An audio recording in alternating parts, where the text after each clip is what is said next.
Good morning, everybody. Welcome to TGI Sports Talk with Keith Engel. Thank God it's Friday, and as always, thank God it's sports. It was a beautiful morning here for a while here in East Greenbush, New York, and we are the first live web streaming sportscast from East Greenbush, which we'd like to hang our hat on. It's starting to get a little hazy. Not sure what the weather brings for us today. I hope it's nice where you are, and I hope those of you in the southeast are safe today. I know the weather's been pretty nasty there the last couple of days, and we hope you've made it through it semi-unscathed anyway. I want to thank my guest from last week, Mike Carl from the New York Post. We had a great chat about a lot of topics. We had a lot to cover, and we didn't cover it all, obviously, which is always hard in an hour with any of our guests, but we'll probably have Mike back on again. We want to thank him for his time. My guest today is Hank Gola. Hank's been a sports writer for the New York Post and New York Daily News for over 4 decades. He's also the author of a wonderful book called City of Champions, which we're going to talk about this morning, and also a new project he has, a new book project. And also we hope to dive into the NFL just a bit in the U.S. Open, which he'll be covering from Wingfoot, New York here in the middle of September. The date's escaping me right now, but I'm sure Hank will know that better than I will. So with that, let's bring in Hank and say hello. Hello, Hank Gola. How are you? I'm great. How are you, Keith? Very good. I'm glad that you agreed to come on today. As I mentioned, the book is a great read. I hope to get through it this week, and some things kind of sidelined me a little bit, but I know I'll finish it up this weekend. Yeah, but it's very interesting. It took me 4 years to write, and it takes some people 4 years to read. Well, if it takes me 4 years to read, I don't know if the book might outlive me. I don't know. Yeah. So, Hank, give us a little bit about your background before we dive into the books and such. Well, I started writing newspapers while I was still going to school as part-time. I was working at the Passaic Herald News and kind of worked my way up from there. That's how I used to do it back in the day. And my first beat was the Cosmos soccer team, and with Pele and Beckenbauer and Quinaglia and a whole bunch of characters. And it was such a great thing it's just amazing to go from a kid in college to working for a small paper in New Jersey to traveling around the world with this world famous soccer team owned by one of the richest men in the world, Steve Ross. It was very surreal, and my entire career has been downhill from that point. It was probably the greatest thing I ever covered, because it was so nuts and crazy, and so many stories left and right. It was, yeah, you couldn't walk out of a room without a story. What was Pele like? Pele was. He had first of all, he had the biggest thighs I've ever seen. He had tree trunks for thighs. A very nice guy, got along with everybody, tried to be an ambassador for the game. I don't think I'm giving anything away when I say he had a lot of blonde cousins in the Cosmos hotel rooms that seemed to hang around him. But he was the greatest soccer player to ever live, and just an amazing guy just to watch. Even at the end of his career, to watch that kind of talent. Yeah, he's certainly one of a kind. I mean, even people that aren't soccer fans, I think, recognize the name Pele for sure. Well, I think it's Pele and Ali are probably the two most. That's it. If 1, 2, Pele, Ali, Jordan, that's the pantheon. Babe Ruth, maybe 4. Boy, Babe comes in 4th. It's getting harder and harder. That's your Mount Rushmore. We can put them any way you want. That's a good point. So let's talk. Like I said, we'll talk about. I know you're not ingrained into the NFL the way you were in years past now, but not yet, but I will be. I'm still doing the picks for the Daily News, but I haven't really. I haven't dived in yet to. We'll chat about that for sure as we move forward. But I do want to focus certainly on City of Champions. And talk a little bit about that for sure. What inspired you to write this book in the first place? Well, I grew up in Garfield, New Jersey, and if you grew up in Garfield, New Jersey in the 50s and 60s, you were indoctrinated with this story. My father, this is the first thing he ever told me about sports, that Garfield High School won the national championship in 1939. They went down to Miami. and beat Miami High, which was the best team in the South, 16-13 on Christmas night in the Orange Bowl for the national championship. It was billed as a national championship game. And I was driving back from a game in Foxborough. I was still recovering from the mind-numbing Bill Belichick press conference. I know you're a Patriots fan, but he can be mind-numbing. Yeah, I'm waiting to like the guy. So I can fill 59 minutes. I do like the guy. I find him amusing more than anything, and a terrific coach. So it popped into my mind that it's 75 years since this game, 1939, and what it was, 2000. I don't know, whatever it was. I can't. At this point, it's too early in the morning. But I said, you know what? I'd like to go back and do a big feature piece on it. And in the New York Daily News, we had the last 2 pages of the sports section on Sundays, which is called the End Zone. It was a big profile takeout piece, and they said, sure, do it. And I started researching the game and finding out things that I didn't know. And then I realized that the 3,000 words that I used to write about it fell short, and that there was a lot more there. And that maybe I could turn this thing into a book. And when the Daily News no longer required my services in 2015 because they stopped covering golf and they stopped covering the NFL, basically, although I covered the Giants as a beat for many years, at that point I was kind of jumping around and covering the big game of the week type thing and they weren't going to do that anymore. They didn't have the money to spend to travel and everything. So in 2015 there was a huge layoff at the Daily News, and they let 15 people go, and some of their top people.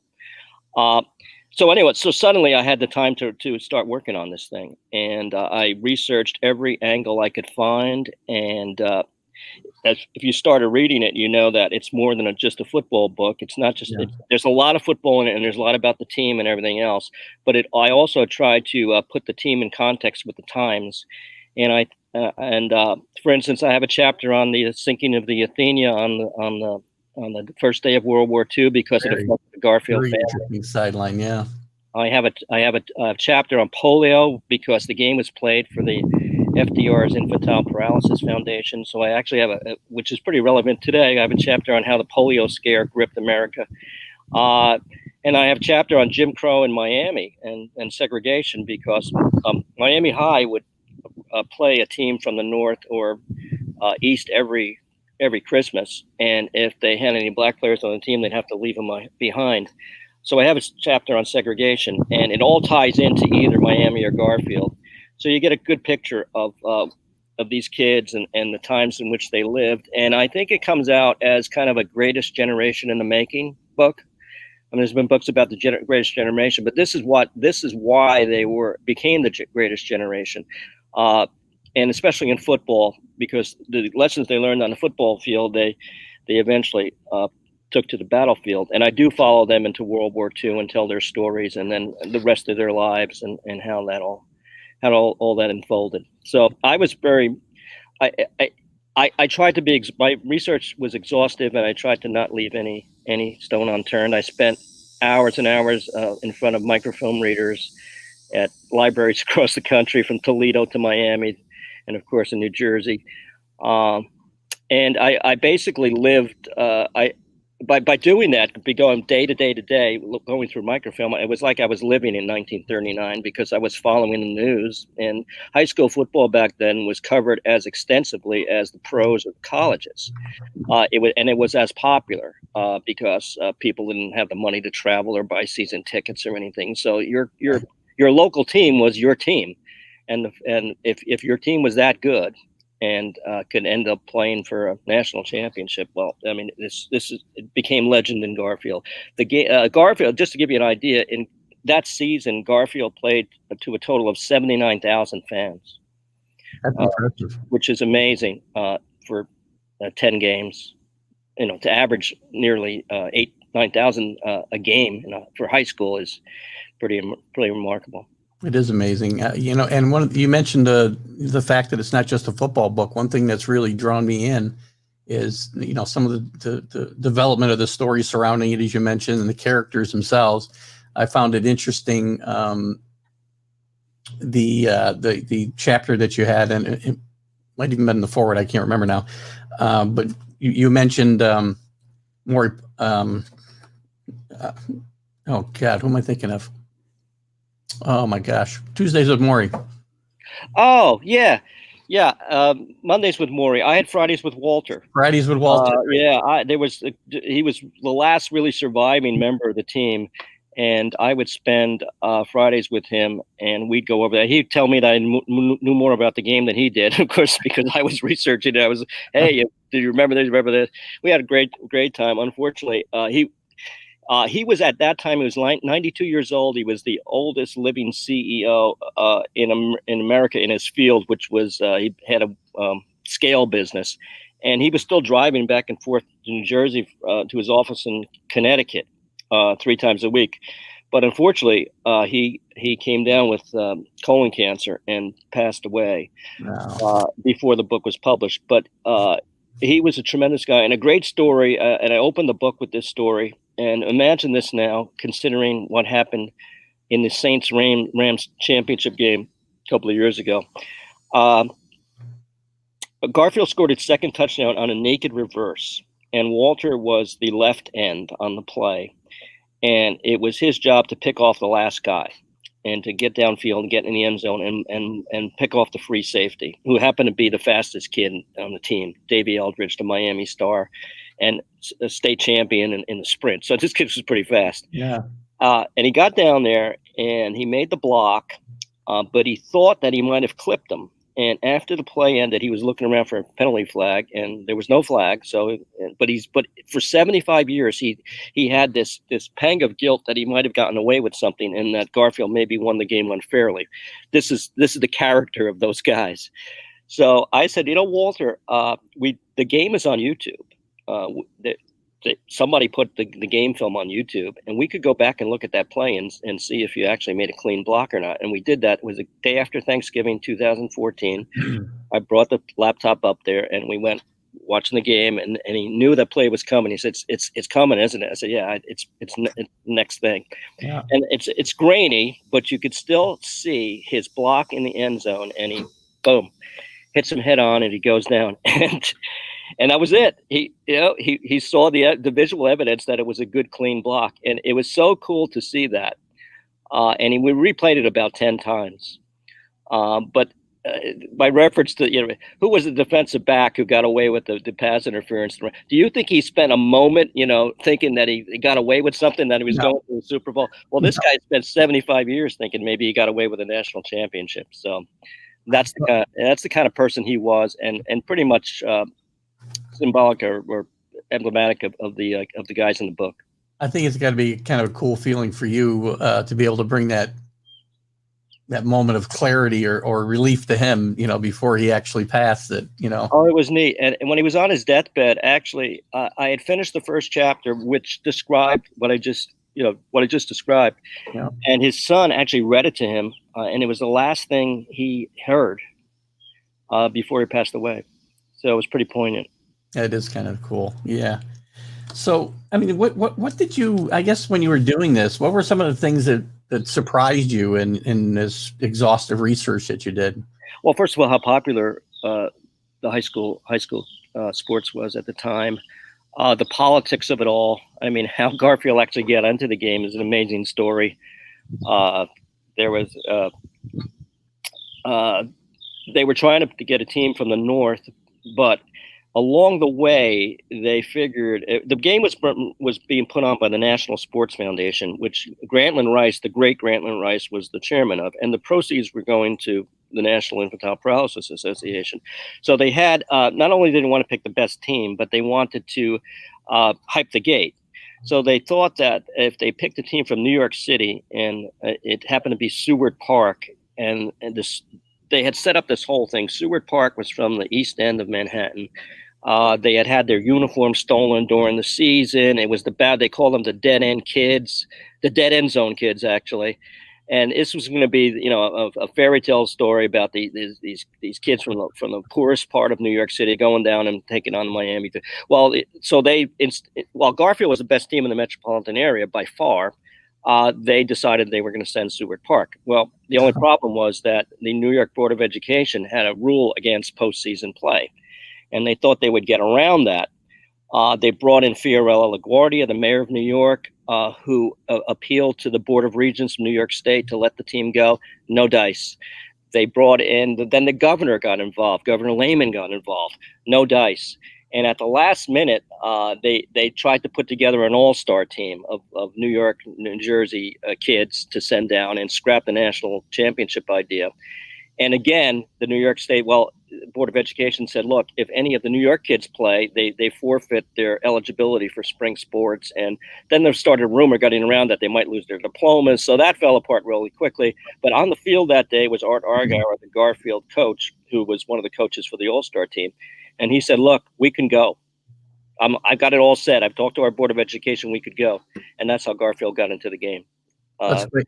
I guess it speaks to the popularity or the importance of high school football at the time that all these prominent people were this involved in the decision of who went to this game. Oh, absolutely. The game was attended by J. Edgar Hoover. Sammy Snead brought tickets. Jack Dempsey. Wow. It was a big deal. It was a who's who, yeah. Yeah. So that was one surprising element. But then again, some of the stories that I came up with, the segregation chapter is very powerful, and it's actually going to be. I'm going to spin that off into my second book, which I'm currently working on. And that story was in 1932, because I started looking into the stories of the kids that got left behind, didn't play in the black kids that got left behind, what their stories were, what eventually happened to them. And I came across a 1932 Toledo Waite High School was invited to go play Miami. And they had a kid named Floyd Wright. He was a tremendous player. He was all-city lineman and one of their best players. And they were told they couldn't. Well, I'm not sure if they were told they couldn't bring him, but I knew they couldn't bring him because Don McAllister, who was the coach of Toledo, had been the coach of Miami High School, so he knew the whole deal. Well, he brings him anyway. He knows he can't play him in the game, but he brings him anyway. Comes along with the team. They must have put him up in the black section of town, which was called Colored Town. It was segregated. And they put him on top of the team bus, and they wheeled him into the stadium. The Orange Bowl wasn't yet built. It was Moore Park, so it was a little smaller venue. And he laid prone on top of the bus, on top of the metal bus, underneath a tarp, hidden under a tarp. And he watched his teammates win the game from that prone position in Miami heat in however long the game took, 2.5 hours, which was a remarkable story in itself. But then I start digging into his story, and I find out that his son became Ernie Wright, who was an All-Pro in the early days of the AFL, played for the Chargers, then later the Cincinnati Bengals when the leagues merged. Mm-hmm. And his grandson turned out to be Howard Wright, who was an All-American at Stanford basketball, and then played a few years in the NBA and played in Europe, 11-year professional career, but just kind of knocked around the NBA for a little while. So I'm going to trace that Wright family from slavery, because I actually have it back to the plantation to the present day. So it should be and it's an amazing look at a black family relevant for the times. But it is amazing that the women are the ones who held that family together, and those were the strong ones. So there's a lot of stories there. The Ernie Wright story is a cool one too, because when Floyd Wright came back, he started working 2 jobs in Toledo, one in a bakery and one in a foundry. And Ernie was a little 14-year-old kid. That's how he self-described. And came up to him and said, "Pop, I made the freshman football team." And his father was just about 39 back then, so still a pretty good specimen. And he looked at him, he said, "What's a freshman football team? No son of mine is going to play on a freshman football team." And he brought him back in the back of the backyard. It was muddy, it was rainy, and he said, "Get down in your stance." And he kind of fumbled around and kind of tried to get in a 3-point stance, and he kind of set him up. He's, "All right, now come at me." And when Ernie Wright came at him, his father hit him square in the chin with a forearm and knocked him out. And that was a boom, boom. And that kind of tough love. And Ernie Wright ended up playing varsity football as a freshman, getting a scholarship to Ohio State, Woody Hayes, and ended up being an All-Pro in the AFL. So that's pretty remarkable story as well. So we're going to get into that and all sorts of things in this book. It sounds like that'll be just as interesting as this book. And for those of you who are just joining us, my guest today is Hank Gola, sports writer and author of City of Champions, which we've been talking about a little bit. Before we wrap that part up, I mean, who are some of the people, the characters that you've talked about in the book that weren't around for you to interview that you wish? Well, yeah. The star of the Garfield team was named Benny Babula. And again, this is a guy that everybody in Garfield knew. They still know the name Benny Babula in Garfield. Garfield hasn't changed all that much. There's still a lot of people who remember. And Benny kicked the winning field goal. He was a triple threat athlete. Back then, when they ran the single wing, the tailback on the team would run, pass, and kick. Hence, triple threat.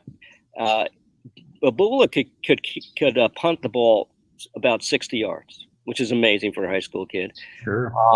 He was a great runner. I have color film of the 1939 Garfield Passaic game, which was played before 11,000 people, 2 undefeated teams. He ran for 193 yards that day. And you could slow it down. Actually, I do have it on YouTube as well. If you want to search for it, just go Garfield Passaic 1939 or Hank Gola. It'll pop up. And there's one run where he just does everything imaginable. Stiff arms, coming around the end, powering over people, giving a shoulder down here, eluding, deking people. Just an amazing run. And I sent that tape to Ernie Accorsi, the former general manager of the Giants. And I said, Ernie, just give me a scouting report on this guy. And he said, it's amazing. This guy was amazing. He was, and he just sent me a whole scouting report that I actually have in the book as well. What he saw in this one run and the power of the run. He was one of the most highly recruited football players in the nation that year. Along with Davey Eldridge, who was the Miami kid. Now, Eldridge was a little speedster. They were both toe-headed blondes, but Eldridge was a little speedster, fast guy, breakaway speed, had 7 touchdown runs of over 70 yards that year, including one against Garfield. That's how Miami scored its first touchdown. And Babula was the power guy, the big power guy. So there was a distinct contrast between the two of them. Eldridge ended up going to Georgia Tech.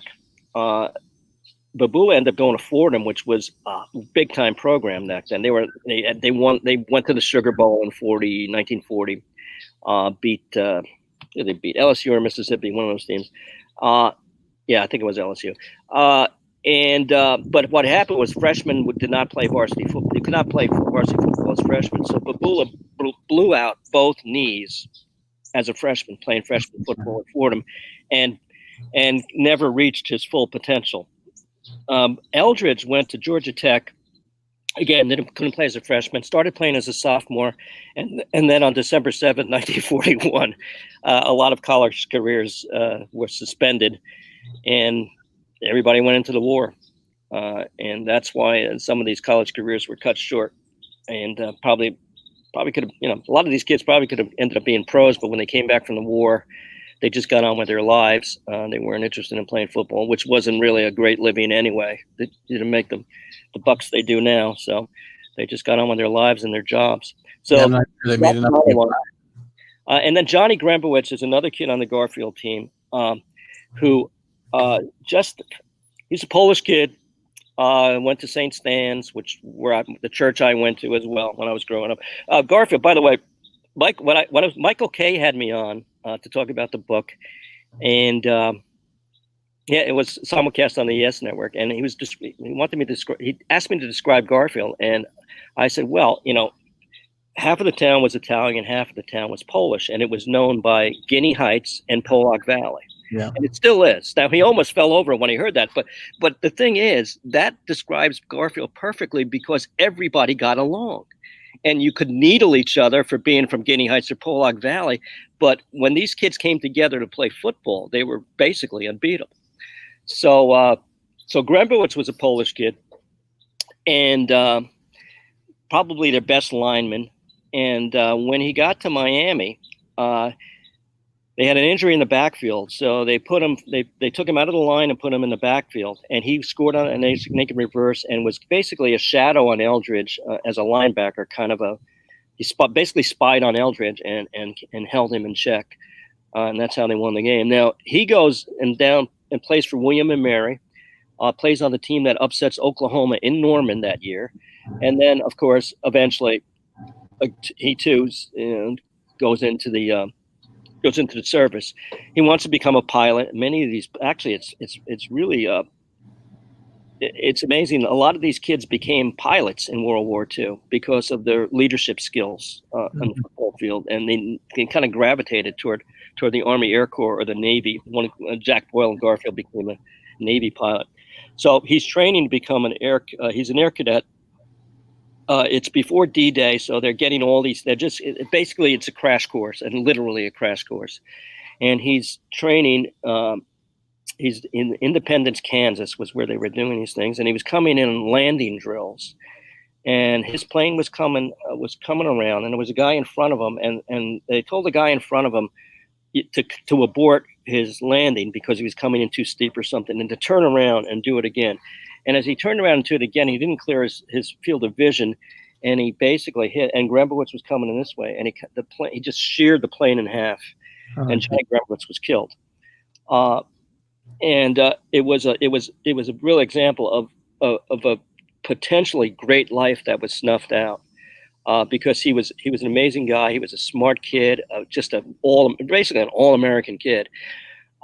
And one of the lives that was lost. There were so many lives that were lost. I didn't realize that either, that in training accidents, in actually pilots training for the war, because they were 19-year-old kids. They put them up in these rickety planes, and a lot of them didn't make it. They didn't even get out of the States, and lost their lives training in the United States.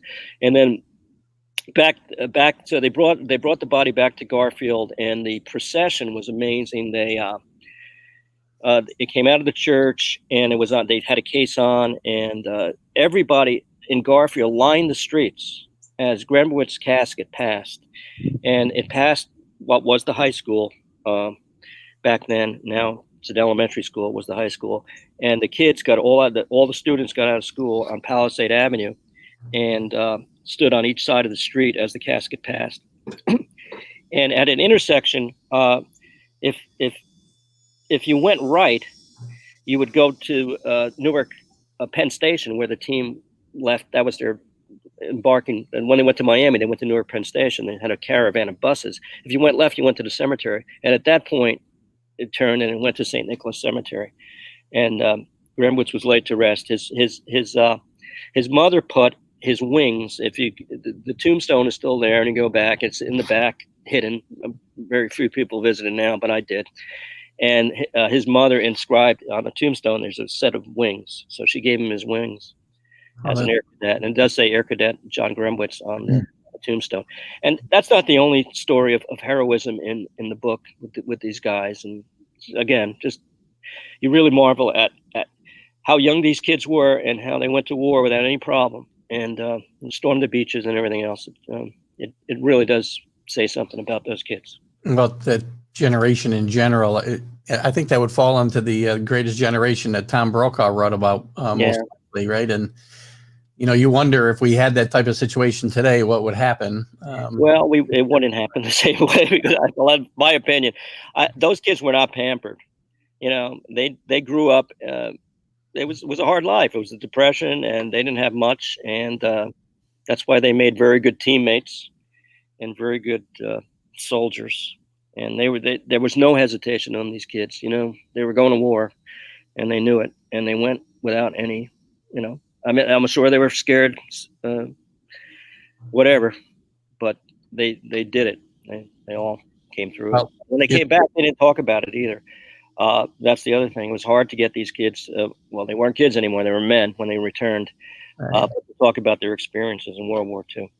Yeah, well, there's some great stories in there. I recommend anybody.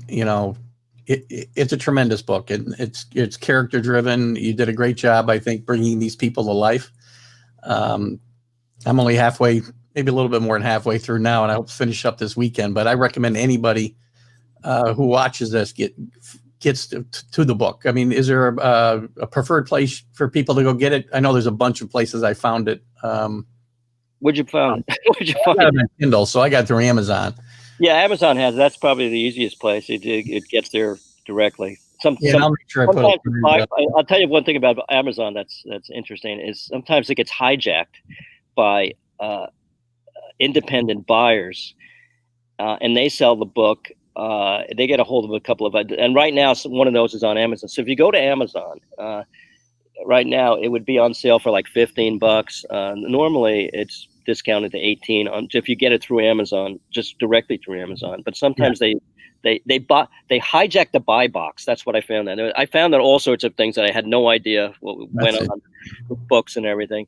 So if you wanted to bypass that, you could order it from that, or you could order it if you go to Amazon. There's a way to click to Amazon and get it through them as well. But yeah, I'm not gonna lie to you, it's a good book.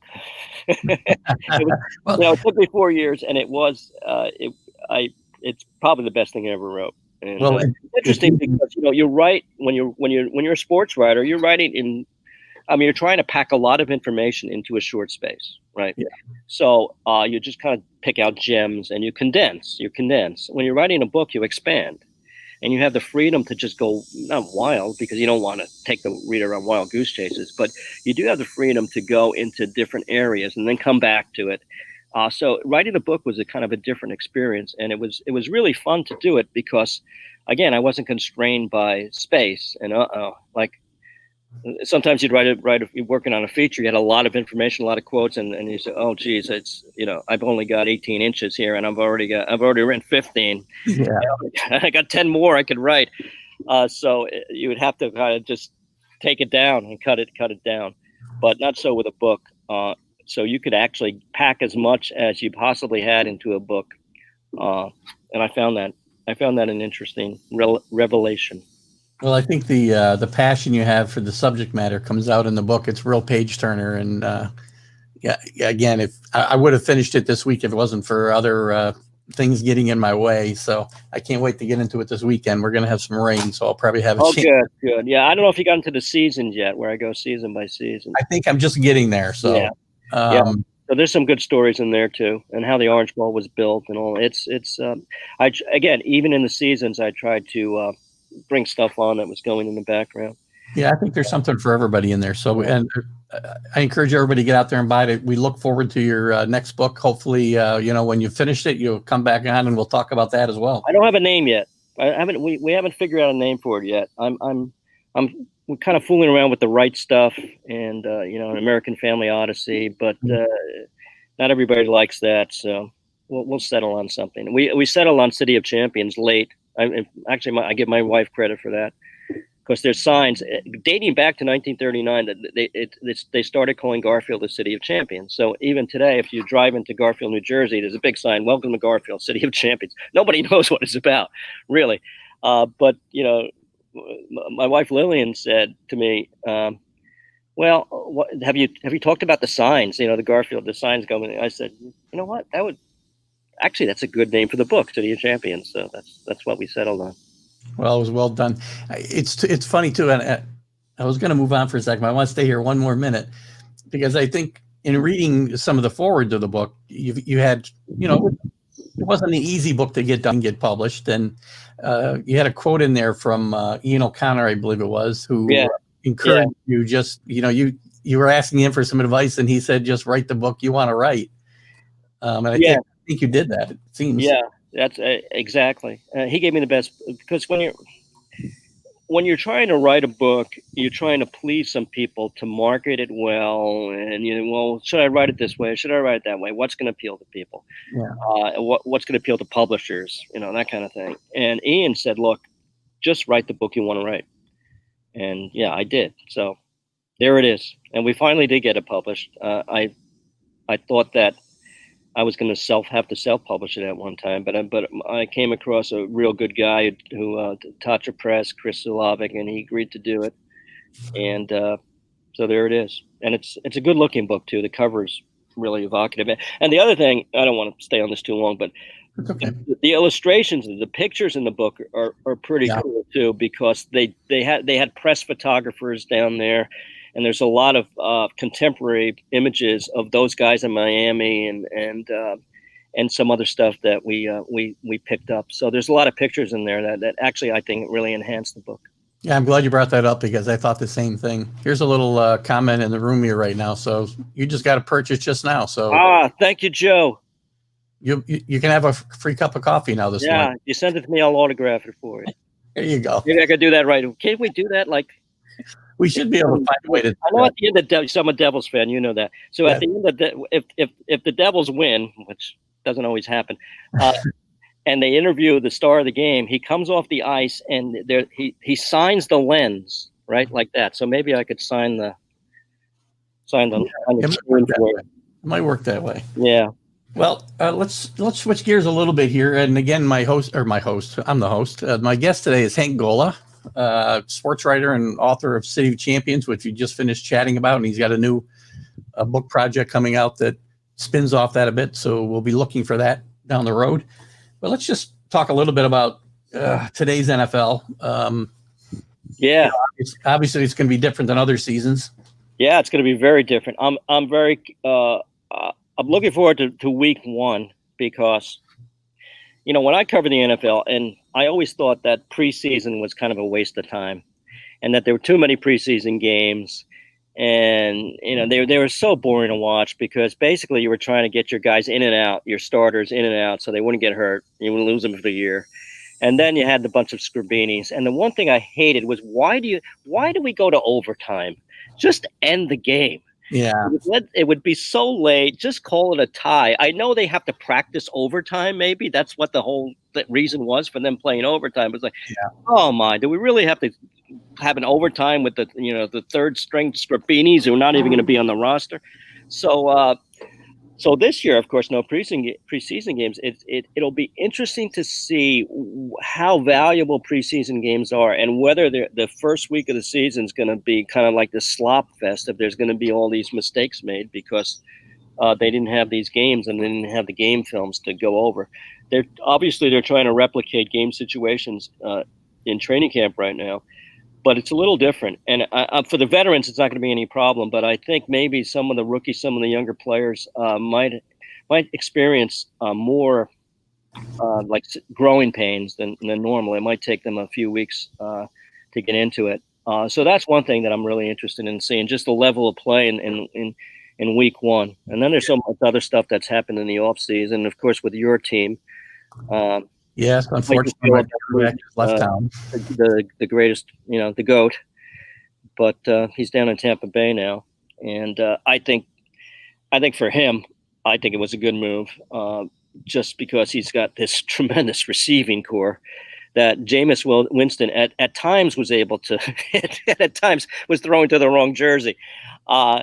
Brady will not be throwing to the wrong jersey as often as Jameis did, but he's got such skilled players down there that he didn't have in New England. Yeah, I think that's the last couple of years. The talent around him has not been, up to par for sure. Yeah, and then of course, standing there, he took a little more of a beating, even though the offensive line wasn't bad in New England. Just by the fact that no open guy, you're standing there a little longer, holding the ball a little longer.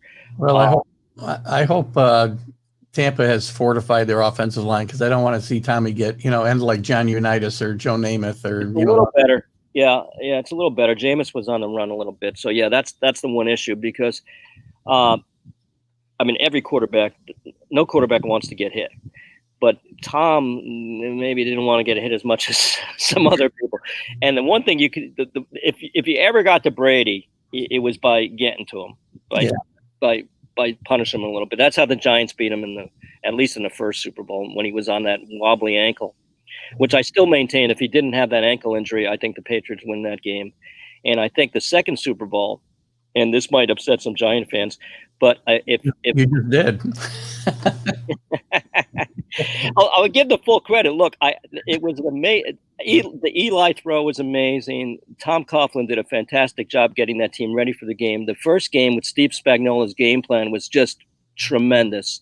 and he got as much out of those guys as he could possibly could. And they deserve to win that game. I'm just saying, if Brady wasn't hobbled, I think he wouldn't have been so much. He would have been he wouldn't have been a stationary target as much as he was. And what they did was great. Spagnuolo, knowing that he couldn't move, put all the pressure through the middle, and he was blitzing Kiwanuka, and he was stunting linemen, and it was a really great game plan. Now, the second Super Bowl, of course, was the Gronk injury. And if you remember, late in that game, there was a pass downfield, and Chase Blackburn, the linebacker, beat Gronkowski to a 50-50 ball. Yeah.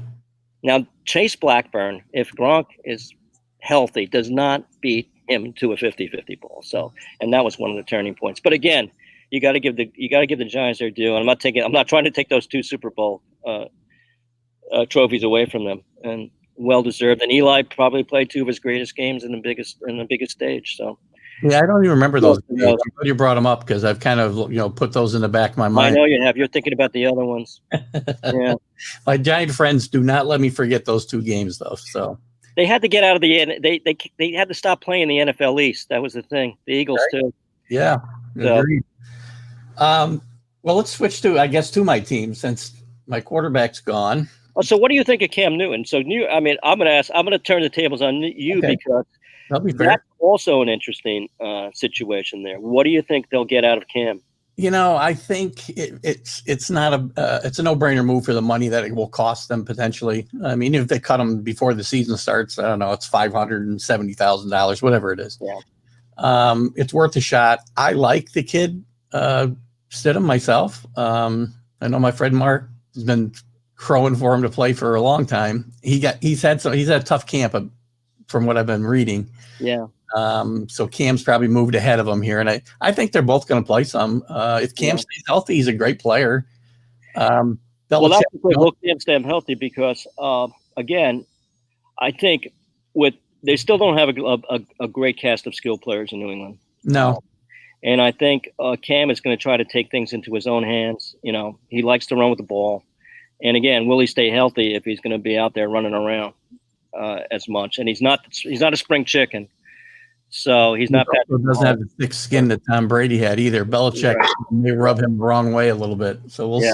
It's going to be an interesting situation. I think their defense will be good. I mean, their defensive, they got as great a group of defensive backs as anyone, and they also have Belichick. And but again, it's so interesting to see. The Belichick Brady dynamic is gone, and I will say this: I think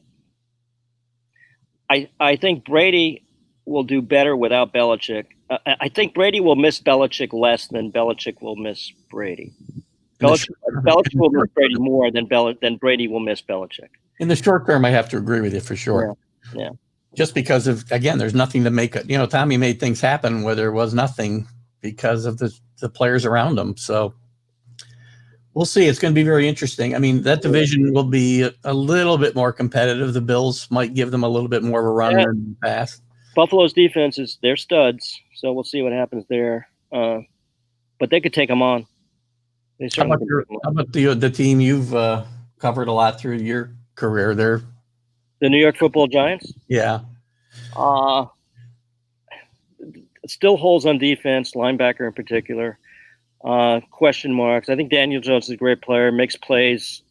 When they can't be made, he'll make a play. They have some skilled players. They get in Saquon back healthy. But the question is defense. I mean, can they outscore people? Because I think they're going to give up points, and they're the linebacking core in the secondary isn't that great, and they don't have the pass rush to keep people from picking on those guys. So again, maybe they'll surprise me on defense, but I think defense is their Achilles heel, and they're going to have to outscore teams to win. Yeah, I think Daniel Jones, I know a lot of Giant fans when he was drafted, weren't overjoyed, I guess. It would be the best word. But I think he's got the talent. I mean, he's just got to take better care of the football. And well, you saw that in the first. They put him in the Cowboys game last year at the end, and I think on his first series he lost the football. He got a stripped on a run. He was scrambling. He went around the end and lost the football. And yeah, that is the big deal. But that can be worked on. Oh, sure. Tiki Barber used to lose the football a lot. And then Tom Coughlin showed him how to hang on to it. But again, sometimes it is a recurring problem. We'll see. I think he got better as the season went along, but he does have to take care of the football a little better. It'll be sure. You can't turn the ball over and then have that defense back on the field. I keep coming back to the Giants defense, which is really ironic because back in the day when I covered them, the Giants defense was as good as ever. That 86 defense was comparable to the 85 Bears the year before.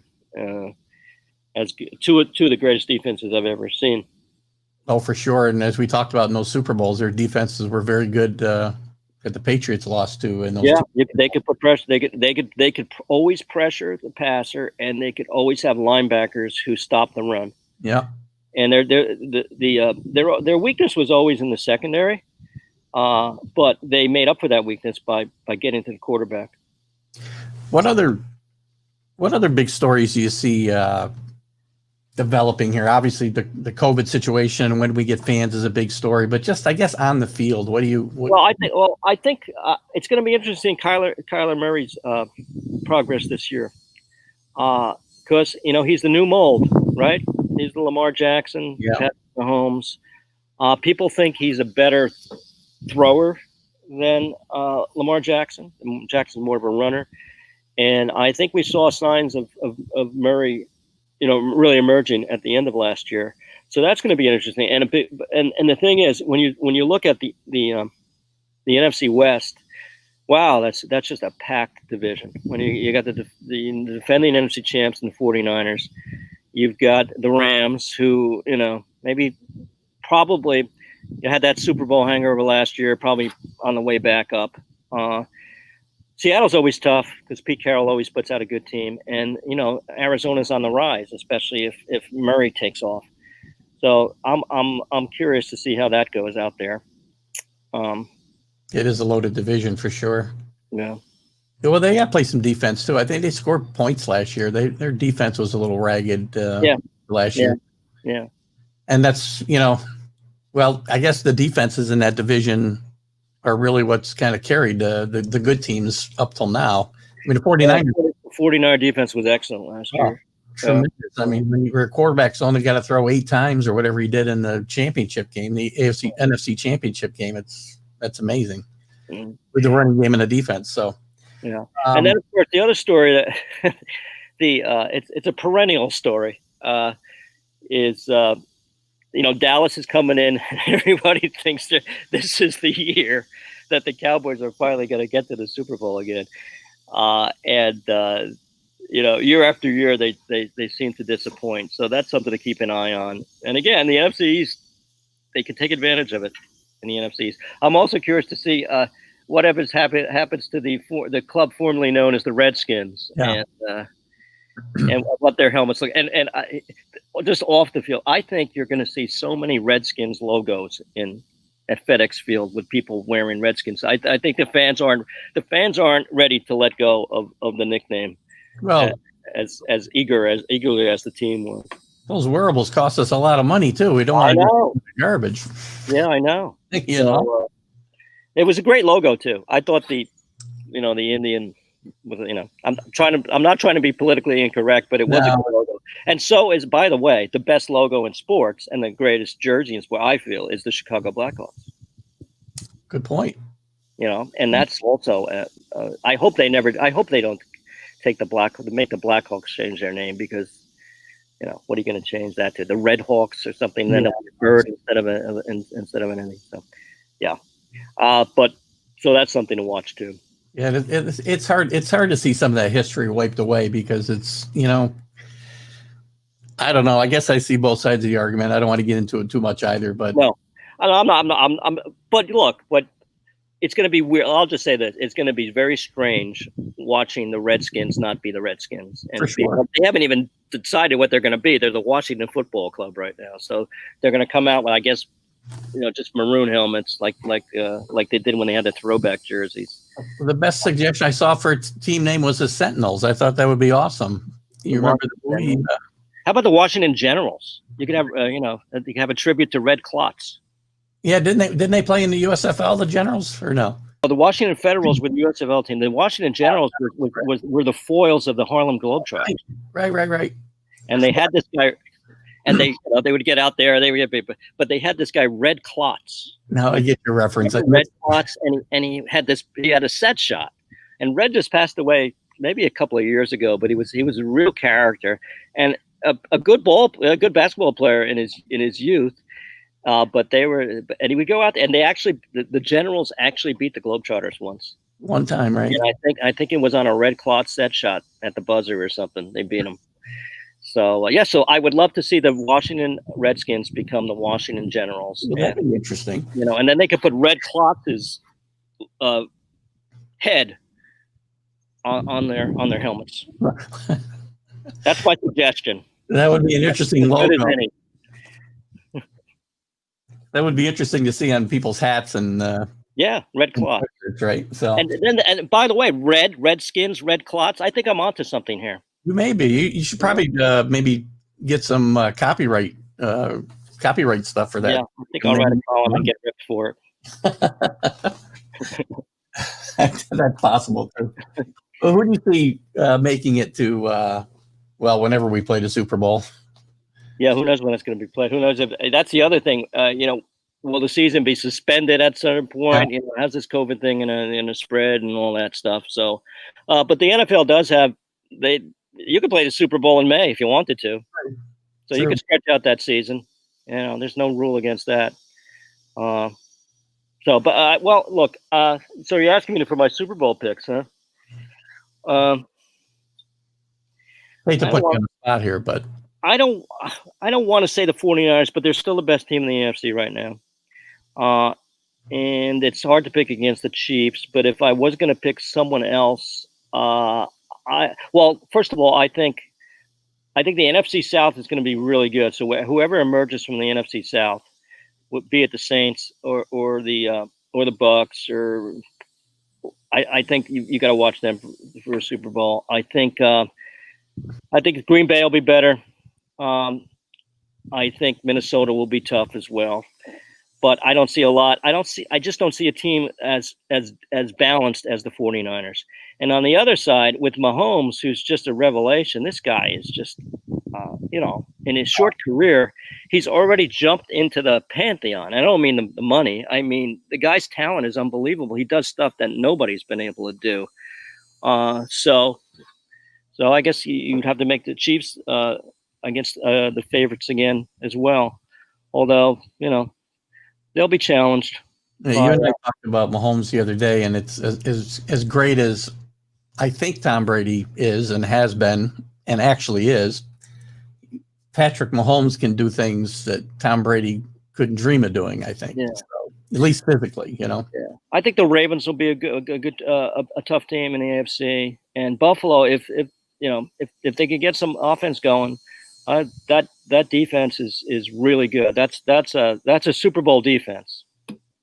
Yeah, I guess from my perspective, just as a fan, I'd like to see obviously a Patriot Buccaneer Super Bowl. I think it'd be a great story, and that would be fun, wouldn't it? It would be huge for the press and whatnot. So I think that would be my dream matchup. I'm just not sure that the Patriots are going to have their struggles. If we make the playoffs, I'm going to be happy, and going to have trouble with teams like the Ravens and the Chiefs this year. Yeah, for sure. We'd had trouble with those teams last year. So, and not to mention the Texans and the Titans. Yeah, I guess in the NFC, I'm kind of with you. I think I'm going to say Dallas might finally do it this year. Well, I would say that if they didn't have their history. Yeah. If they just didn't disappoint year after year, it's hard to pick a team that just flops all the time. Yeah. And it's almost like it's Murphy's Law. Something will go wrong over there, and Jerry Jones will get crazy, and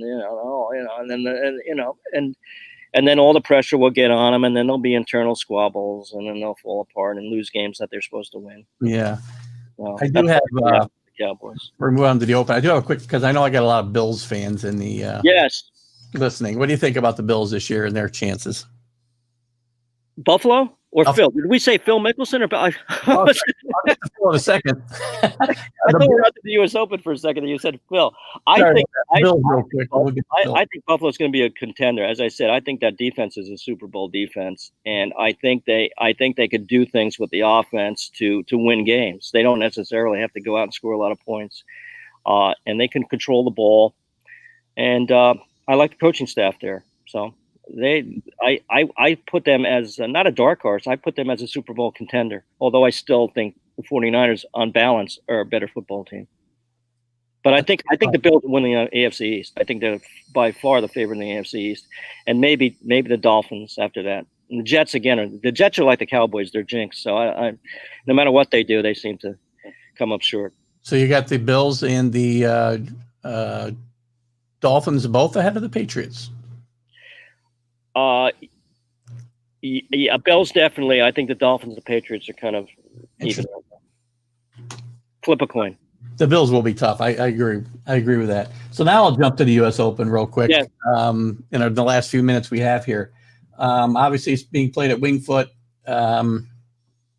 Who's your favorite to win there? I keep going with the chalk here. The way Dustin Johnson's playing, and he's in everything. I mean, he could have easily won the PGA, where Morikawa was outstanding. So he's got to be the odds-on favorite. I think DeChambeau, but DeChambeau is unproven in majors, so we'll see how that goes. But he certainly has the length. Winged Foot's going to be. You gotta bomb it a little bit. The greens are. The greens are interesting. It depends. You got to come in from the right angles on those greens. You got to set up your second shot with your drives, and come in at the greens from the right angles. And then the rough is going to be a factor. It's not going to be hack it out rough. It's not going to be the massacre at Winged Foot, but it's going to be a factor. It's going to be tough to get. It's going to be tough to make par out of the rough sometimes because it's really thick. I think it's 4 inches now, and it's going to grow to 6. And there was a bunch of media guys who played on Tuesday. I'm down North Carolina, so I missed out on that. But they couldn't find balls in the rough. And I know, they'll have Marshall. They'll have problems finding balls. But the thing is, it's going to sit down in that rough, so they're going to have to go and muscle it out of there. Yeah, you don't even have the fans to trample the rough down, right? You don't even have fans to trample that rough down this year at all. So no, that's the other thing. Back in the old when they had the spectators back in the day, the worse you got, the better you got. If you hit it further off line, you were where the spectators were. So sometimes you got a break to hit it actually further off line.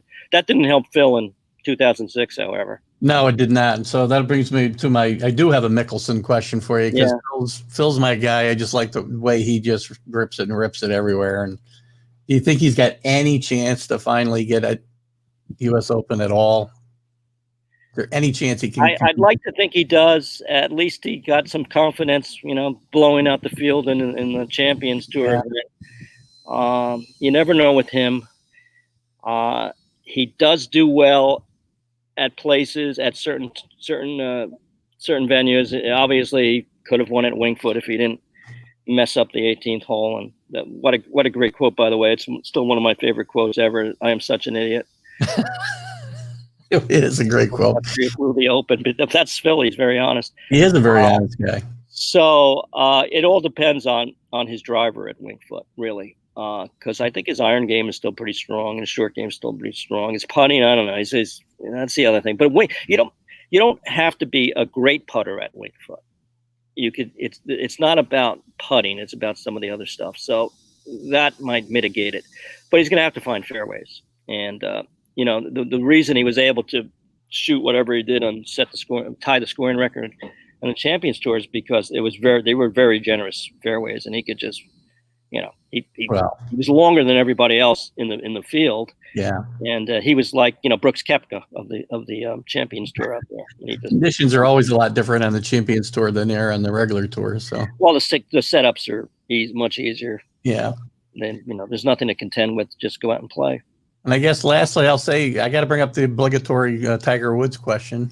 Yeah, I don't give Tiger much of a chance. I just don't think he's he's not in a rhythm right now, and Yeah. I just don't see him coming out of the blue to win in Winged Foot. Remember, Winged Foot, he didn't play in 2006 because that's the year his father passed away. And he's playing sporadically. It always depends on how his back feels. You never know how that's going to go. And when he won the Masters, it just happened everything fell into place for him that week. He felt great. He was on a course that he loved, and Philip, it all fell in for him. I don't see that happening quite the same way at Winged Foot. Well, I think it'll be an interesting tournament, with the big names that are playing well that we talked about, and there's always going to be somebody that comes out of nowhere. Morikawa, who really heard of Morikawa before the PGA Championship, unless you really were a golf guy? Yeah. And look at that swing. The 23-year-old swing. It's a thing of beauty. It really is. Just if you're out there, study that swing. That's the one you should try. Not the Dustin Johnson. Dustin Johnson might swing too hard. Morikawa is just he's like the Sammy Snead of his generation. I'm 60 years old now. I don't know if I can change my swing. I think it's as good as or bad as it's ever going to get. That's it, huh? Okay. I do appreciate the tip of who to watch, though. Yeah. I play like Phil. I can't play left-handed, and I can't hit. And you don't want to play like Phil. I can't hit that. I actually played around with Phil. That was an experience. Yeah, that must. I'll say this: when they're playing, when there's no pressure on, and they're just playing and freewheeling, they're even better than they are during. First hole we played with them was a par 5. It was a 240-yard carry over at Chasm. Thanks, pronounced that incorrectly. Anyway, driver, bombs a driver, 310 feet, sinks the putt for eagle. That's the first hole I played with Phil. He made eagle on a par 5. Did you lose any money that day? We did not. I don't think I made any money, but he'll bet on anything. And what we would do, the Sunday of a tournament, this is because he'll bet on 2 cockroaches walking across the floor. Yeah. Who's going to get there first? Yeah. So on the morning of the tournament, we would go out and play, and we would have to, with our handicap, put everything out against what he would score that day in the tournament, in the actual tournament. There were a lot of payouts. We always we ended up paying a lot to Phil, but then again, it came back a few times. And one of my greatest accomplishments was standing at Augusta and Phil peeling off $100 bill and giving it to me. Oh, that's got to be. You got a picture? That was great. I should have got it. That was before selfies. Oh no. Yeah. So if I could go back and do it, I would. That would be awesome to have that picture to carry around with you. Yeah. Well, Hank, I appreciate you spending the hour with me here and, going through the book a little bit with me. I really, again, I want everybody who's listening and will listen to this going forward, check out the book. You will not be disappointed. It's a wonderful book that Hank's written, and I look forward to the next one. And I appreciate you spending the time chatting with me this morning. And if you want to just hang around for a second, I'd love to thank you again in person as soon as I finish up the show, if that's okay with you. Okay, Keith. Go Pats. I didn't get to my Belichick stories. Maybe you have to have me on. I can tell you some Belichick stories. I'll definitely have you on here again. I got to find my cursor here. I lost it. There we go. Thanks again, Hank. We'll talk. Okay. Take care. So that was my guest today, Hank Gola, City of Champions. Make sure you go to Amazon. Look for the book. It is so good. And I wouldn't just tell you that. It is really a great read. I plan on finishing up this weekend, and I think it's going to be I think his next book following up on it will be something you need to look for as well. And we'll keep you informed on that as well. So I want to thank you guys for coming in today. I wish I could, I only see David and Joe in the room. I know there's more people there. I got to chat with StreamYard and figure out how to see all the people that are in the room live. But I want to thank you all for being here. Like the show, follow the page, and share the videos. And that's how we'll kind of grow this thing. If everybody who watches shares this, we'll grow like crazy. And I appreciate what you guys have done for me so far. I talked about it over the weekend, and I'll be on the weekend. I'll be on this weekend, maybe Sunday morning. We'll chat more about the NFL, and hopefully some of you will sign in, and we'll take some phone calls as we've worked out that feature. So I want to say thanks. Have a great weekend, and we'll see you next week here, right at 8 o'clock with TGI Sports Talk with Keith Engel. Thanks for coming. Bye-bye.